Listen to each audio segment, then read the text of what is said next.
Hey everyone! So today's video will be a little bit different. As you can hear, I am speaking. The only difference will be just me talking rather than you reading the subtitles. I hope you will enjoy this video and let's just get started.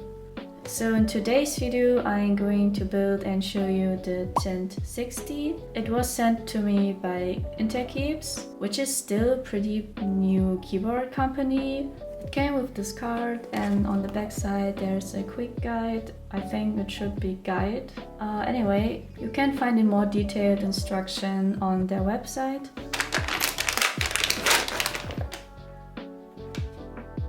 It comes with a key and switch puller as well as a screwdriver, and it came with a white coiled cable. So the PCB has no flex cards. It is 1.6mm thick and it supports 3 and 5 pin switches, which is pretty standard by now, I think. It has south-facing pair-key RGB, except for the 2 slots at the top left. I guess it's because of the USB port. And last but not least, it supports PCB mounted stabilizers. It has dedicated arrow keys. From the functional perspective, I prefer this layout, but when it comes to aesthetic, I actually prefer the other 60% layout with the long right shift. The back is kinda cute, right?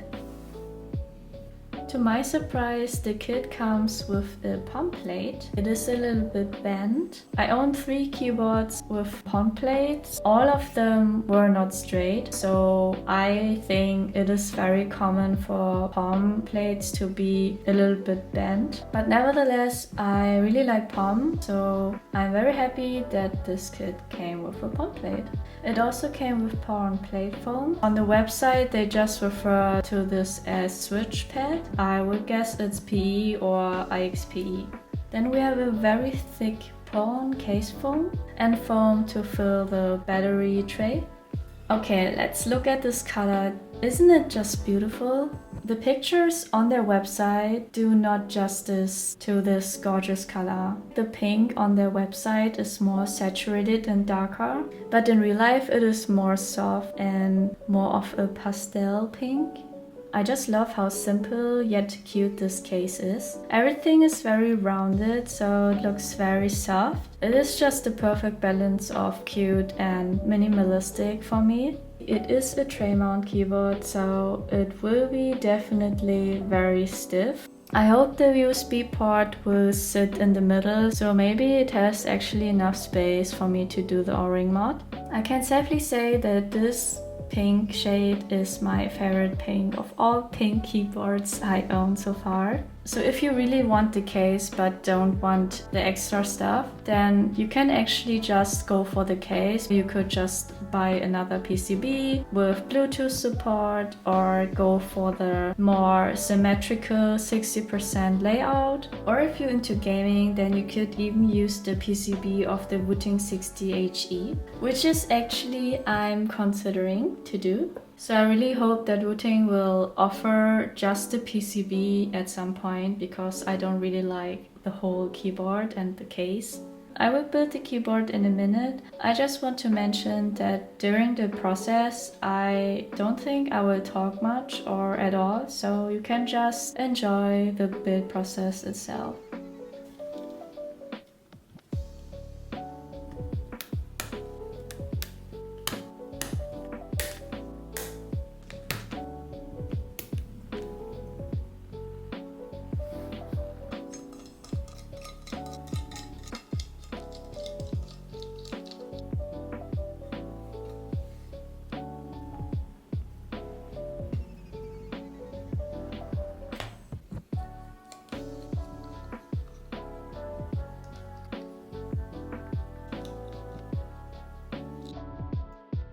One of the screws is touching the stabilizers. The stabilizers I'm using are a little bit more flexible, but I can imagine if you use different ones that there's not enough give for the screw to go in all the way, so keep that in mind. Also be careful when you screw in the screws. The holes of the PCB were not 100% aligned.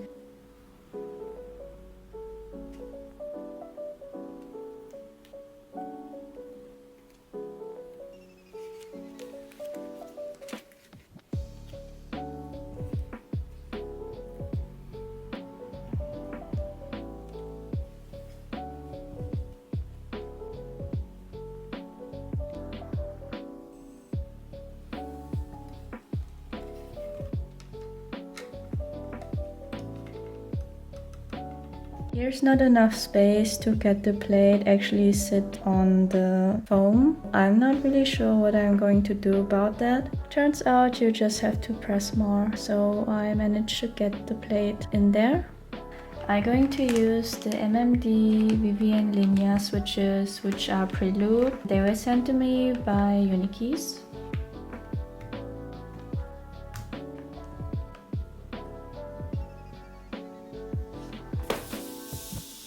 So for this build, I'm going to use the Kawaii voltage keycap set manufactured by Milky Way Keys. Look at this packaging, isn't that just super cute?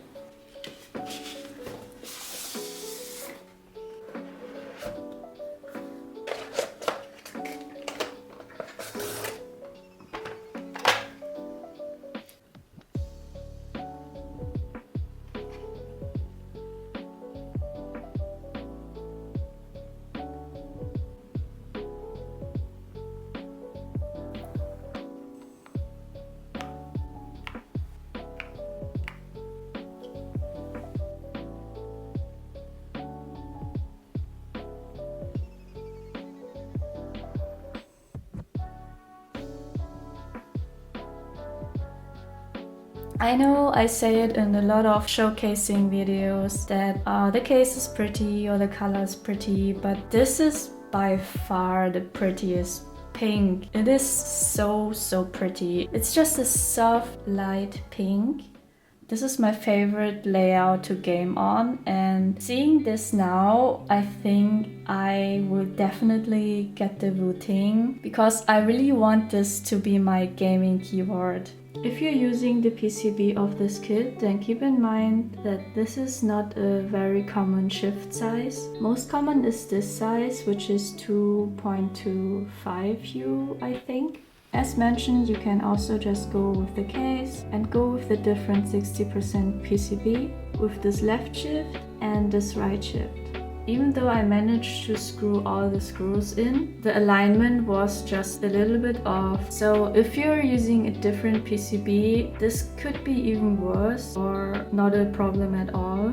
Last thing is the build process. It was very easy to build this keyboard. However, due to this misalignments of the screw points as well as the gapping at the bottom and the tightness at the top of the plate, everything felt a little bit wonky. I just wish they would have been more precise with the measurements, so the overall building experience would have been nicer. It was not terrible, and I can definitely overlook that because of just the case. It's just that cute. Overall, I am very pleased with this build. You already heard me gushing over it, so I don't have to repeat myself. I will just quickly show you a little bit of the RGB so you get an idea. I tried to look up the keys for the RGB, but actually they were not binded. You may wonder how I know. It's because I figured out that the PCB supports VIA. On VIA, I just binded the RGB keys. There are like 2 lighting tabs, and I chose the second one. But now everything is set up, so I can show you the RGB properly. You can toggle off and on the lights, change the brightness, the animation speed, and depending on the mode, you can also change the color, like the hue and the saturation. I will just quickly rush over every mode.